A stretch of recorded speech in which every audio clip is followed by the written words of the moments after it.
You know, it can't be easy being a pheasant this time of year. Absolutely not. Absolutely not. So, and you know what, Nancy? Picked kind of a nice day to take a drive. road trip. Road trip. In the dead of winter. Well, Dead of winter. Middle of February, but it's a nice day. But might as well, you know, go do something really exciting and unusual. But before we do that, we're going to run by Independence because tell me what you heard happened today, Mary. Well, the fire sirens were going off, and when I talked to my husband, he said that it sounded like the shavings plant in Independence went up. Oh my gosh. So we are sending prayers and thoughts, and hopefully no one got hurt. And we'll see what happens in a few minutes. Okay, sounds like a plan. Okay, we're coming around the corner over here by Bethel Cemetery, just outside of Independence. And we'll see, we may have some breaking news here for folks in the viewing audience. Oh, wait a minute. We may not be going through this way. Looks like we have a officer of the law. And there is smoke. But we'll just have to wait to see what we find. Pull up. Yep. It looks like there is a fire going on over there. And we can't go through, so this is about as close as we're going to get, I guess. So we just hope there's no loss of life. And the smoke is rolling. Okay. So Mary, on our mystery road trip today, we are going to do something that is really edgy. What's that, Nancy? Well, we are going to leave Trempealeau County. Okay, and you know how we're leaving Trempealeau County, my ears are popping. Well, yeah, because right now we are in Buffalo County. Woohoo! And we are coming down into Fountain City. And this is a dugway and a half, isn't it? Yes, it is. And I'm glad that the roads are nice and clear today because it wouldn't be fun coming down here in ice. Absolutely not.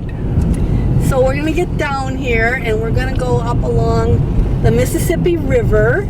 And I think we'll even be driving out of Buffalo County and into Pepin. There we go. So isn't that exciting? Fountain City, here we come. Yeah, this is exciting. We certainly haven't been road tripping for a while, have we? Absolutely not. It's been too cold. No. So this is a good day to get out and see something beside the same old anyway. Well, and it sounds like hopefully warm weather is in our near future, right? Well, yesterday it was above zero in the afternoon, and that felt downright tropical. The dog and I went out and walked for 2 miles, and it just really felt good. A 30-degree temperature swing will do that. Yep. It's all, I guess, what you get used to, isn't it? It's all a matter of contrast and comparison. Exactly.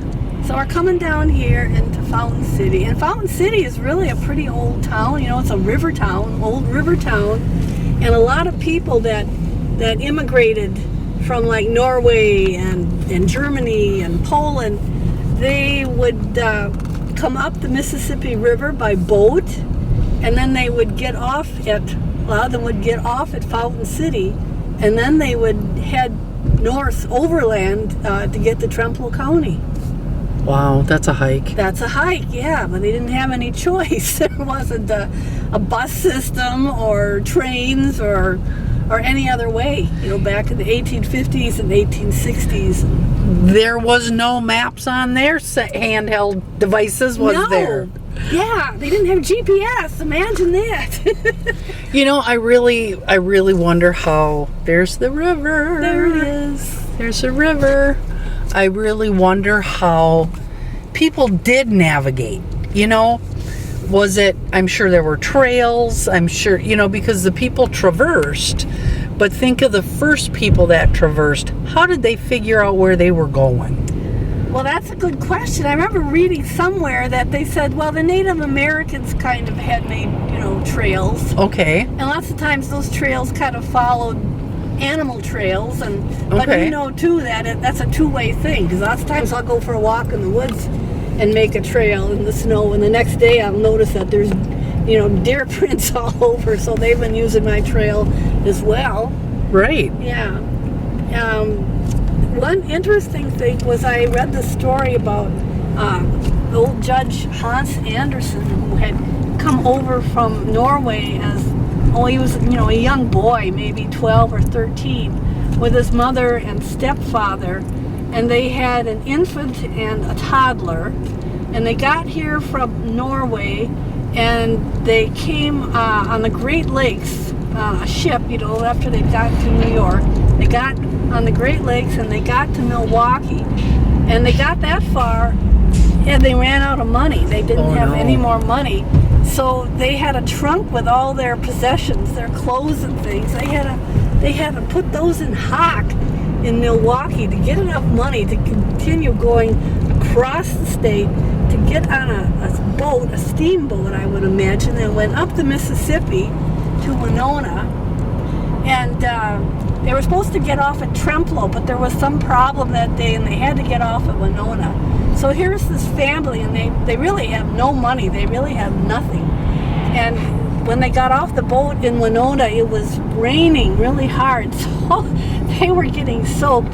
But they said some poor, you know, they were this poor family with nothing.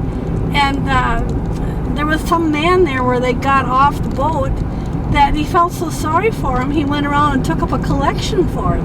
Oh, wow. From people. And so they had enough that they could get a room that night and something to eat. And then the next day they managed to get a boat that went down to Trempealeau. And then from there, Mary, all the guy had to find out where he was going was an envelope, and written on it was the name Mads Knudsen, Whitehall, Wisconsin. That was all he had.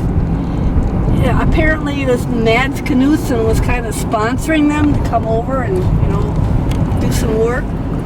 So they started walking. They started walking north. And so you got to imagine, here's a woman carrying a baby and a toddler, and they're just walking through Trempealeau County. This was around 1860 or so. So looking for Whitehall. There wasn't any trails or anything. And they eventually got there, but my gosh, it's hard to imagine, isn't it? Yeah, I mean, and look at the topography that they had to deal with. Yeah, I don't even know if there were bridges in those places. But you always wonder, well, gee, how desperate were those people to leave where they were living, to come over here, you know, to have their chance. You'd have to be pretty desperate just to leave home with a name on an envelope, and that was it. Unreal, isn't it? Yep. So here we are going north towards our mystery destination. I think they still call this the Great River Road. I think they do. We go through a lot of marsh and headwaters. That's right. And this is Buffalo County.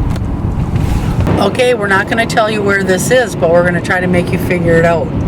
Yes, So where we are. if you weren't paying attention a little while ago, you may not know where we are. So just think of a big smokestack. That's right. Another old river town on the Mississippi. Here we go. And you know, they call the Mississippi the highway through the Midwest. Well, it is. And you know, us western Wisconsin people, we're pretty much living in the middle of the country. It's a long way to either coast. Especially on a horse. That's right.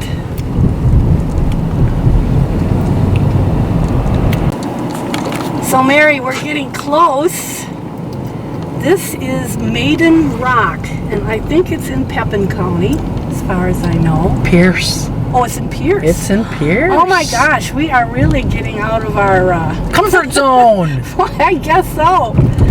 But we're getting close to our destination. I don't think I've been in Maiden Rock for many, many years. Yeah, it's been a while for me as well. And I thought they said the population was 119. Wow. So that's kind of like Pigeon Falls size. I guess so. And then of course we got the nice retaining walls to hold back the bluff. Yep. That's got to be an issue here. It's just sitting right between the river and the bluff. Yeah, there's not a lot of room for air. Well, not a lot of room for subdivisions then either, is there? No, there is not. Okay, we're getting closer.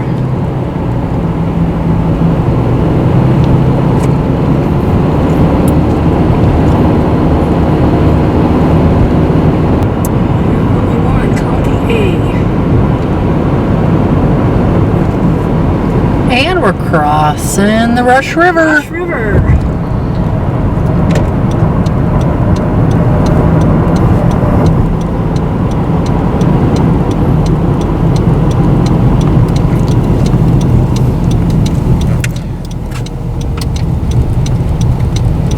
Ooh, this is a scenic route. Windy road. We gotta go up here about 4 miles, it said. Okay. Boy, it sure is pretty. We're down on the bottoms, aren't we? Yes. And there's the river. All snowed over. Frozen. A little bit of a log jam there in the middle. I'll bet. Down. Get out there with your cant hook. There you go. Break it up.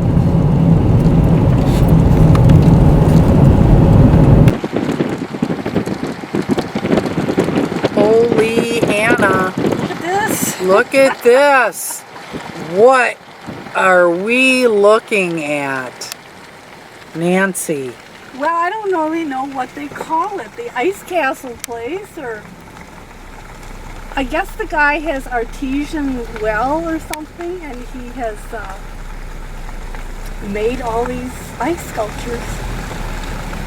Wow, ice flows. Oh, and it looks he must illuminate them at night. Good.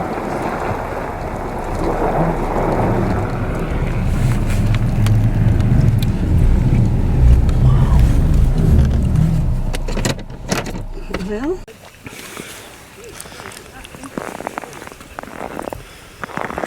this is just incredible.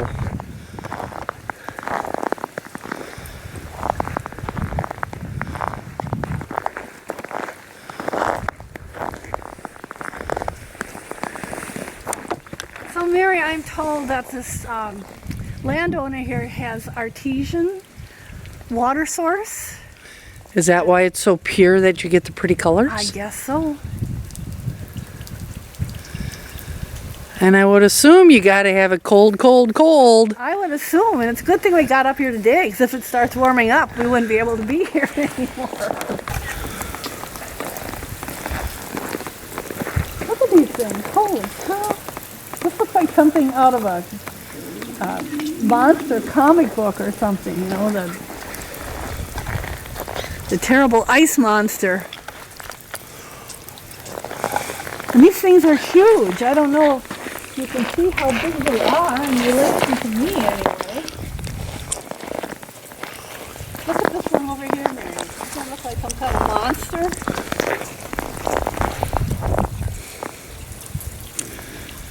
It does.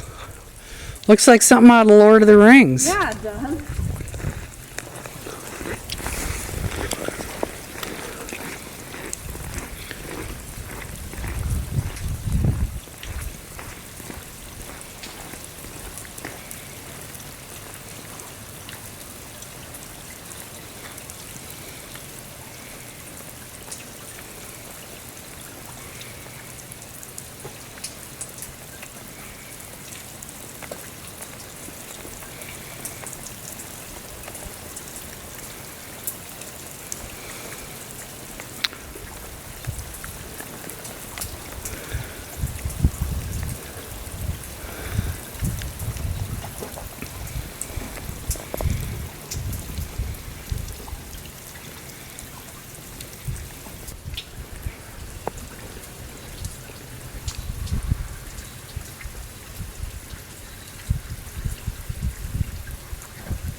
So Mary, have you ever seen anything like this before? No, I haven't. It's just beautiful. It's unique. My goodness. It's unworldly. I wonder how he gets them to go up. Boy, I don't know. Must be an incredible process, though. Layer after layer, maybe, or...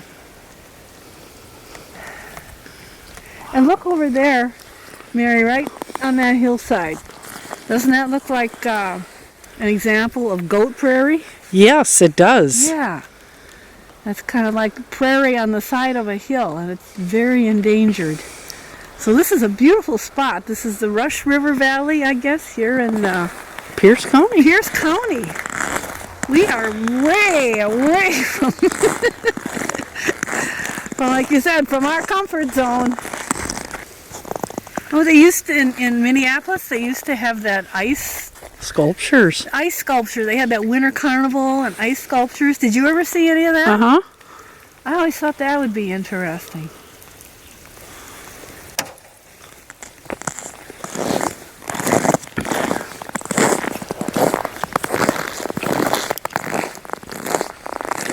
It's hard to see the tops of these. Yeah. And it's probably going to be easier in studio. It's just they kind of blend in with the sky right now. Yeah, the sky is overcast and Kind of snowing. white. Yep, it's very white. Very basic. Huh? I just hope these blues come through. Yeah, the colors are really phenomenal. Well, in the more blue, the clearer, the more pure the water is. Did you know that? No? Yes. That's why if you ever travel to the shores of Lake Superior, or they get big chunks of ice that flow into the shores, and they're blue, bright blue. And that's the quality of the water. Yep. Okay. You know, when I see water that's kind of turquoise color, like down south, that usually means there's a lot of sulfur. Yes. And I can kind of smell it here too. Just a little hint.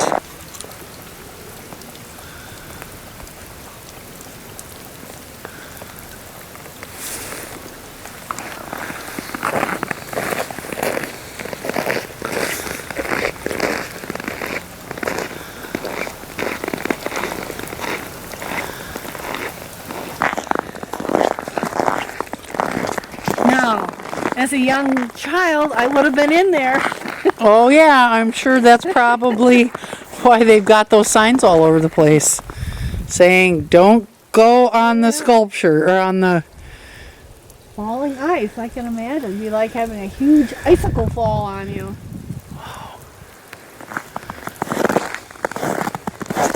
So then you wonder how long it took them to make some of these things. How long? I bet you it's a project that probably. Unknown caller. No color? Oh, Yeah, your vehicle's extended warranty's probably running out. Yeah, they're trying to sell me Seven something. times again, right? Probably.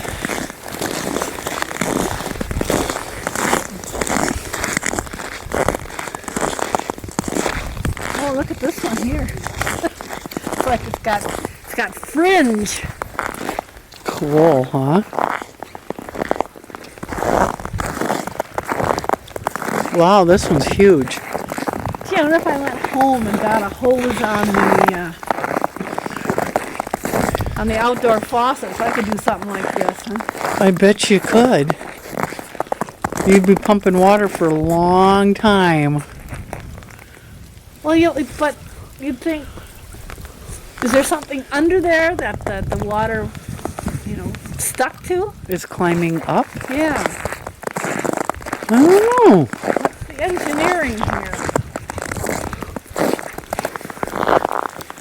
Kind of like what happens out in, Yellowstone? I suppose. With the geysers when they freeze? Yeah.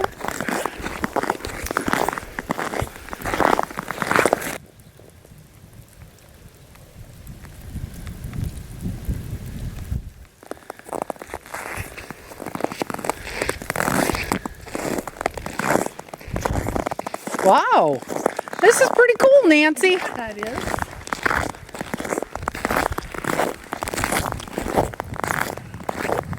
And a friend of mine posted on Facebook. She said, "Oh, it's worth the drive."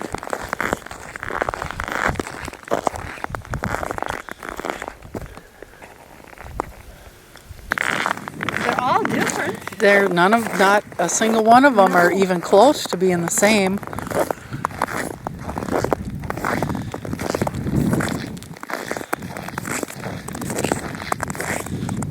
But you can see it's not warm. No. Nancy's got boots and a long coat and Long underwear, you name it. earmuffs, the whole 9 yards. I don't know if the sound picks up or not, but this is crunchy snow, so we know it's still pretty cold. This is squeak, squeak, squeak.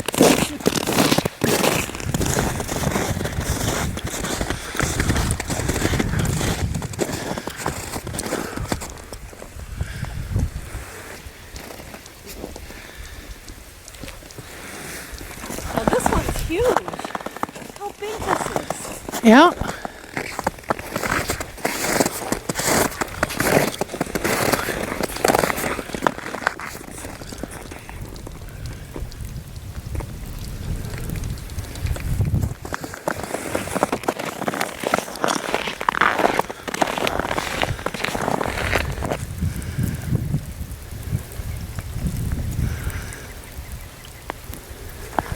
It's hard to get their perspective when they blend into the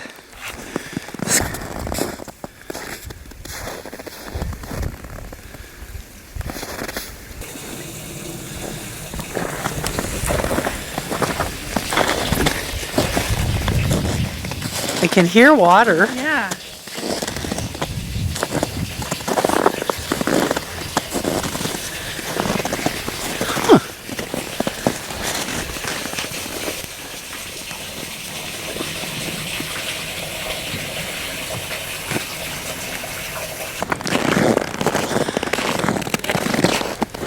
I bet when all this melts, it gets a little squishy out here. Oh yeah.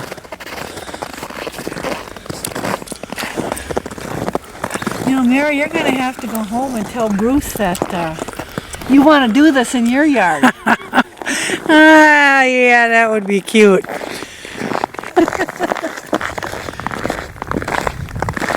Well, I'm sure they definitely glow in the dark. Oh, I'll bet it's beautiful. Come stand in front of this one so we can get a perspective.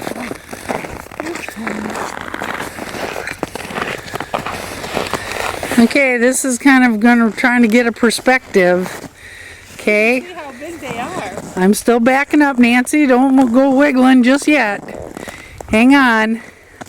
I'm still backing up. It's a pretty big ice thing. Okay, perfect. Okay.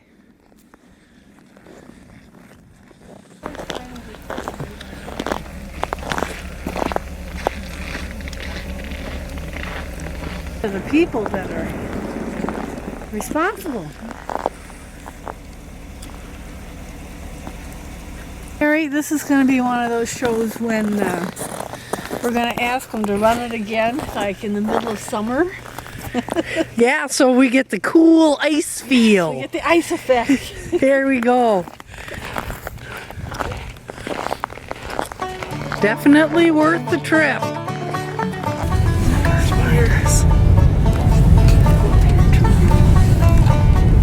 Well, Nancy, that was cool. Yeah? Now talk to me, girl. I'm still on thought. I know. How do you think they made those whatevers? Well, I'm just by kind of speculation. There was that pump structure there, and so I would assume they're pumping water into maybe hoses, because I saw several hoses kind of warmly nestled in the snow. But well, however they're doing it, it's water doesn't freeze up by itself. No. So it needs a little help going. Right. What do you think? How do you think they put that together? I don't know. To me, I thought it'd almost be like they had to have something underneath those that they sprayed the water on, that the water clung to. Okay. That froze to. Yeah. And I'm like, what? The fence post, or I don't know. And maybe that's not what they do at all. But it sure is unique. It's very pretty. But for some of those, you could hear running water. Yeah, you could the whole time we were there.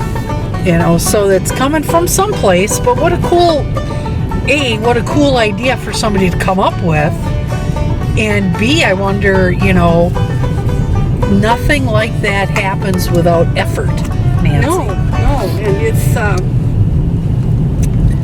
I don't know what else to say. I don't know what they'd call it. Ice sculptures, okay, except they aren't really out there being manipulated with some kind of an ice pick or something. Well, Mary, we had a road trip today. What an adventure did we have? All the way up to Pierce County, and those ice whatevers, that was unique.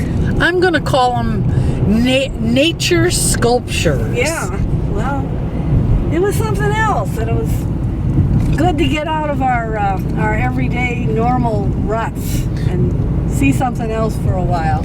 But look at it, Nancy. We're coming back into the Trempealeau River Valley. Beautiful county. What a view. You can appreciate it when you get to go someplace else, but it always nice to come home. Yes, it is. It does really make you appreciate good old Trempealeau County.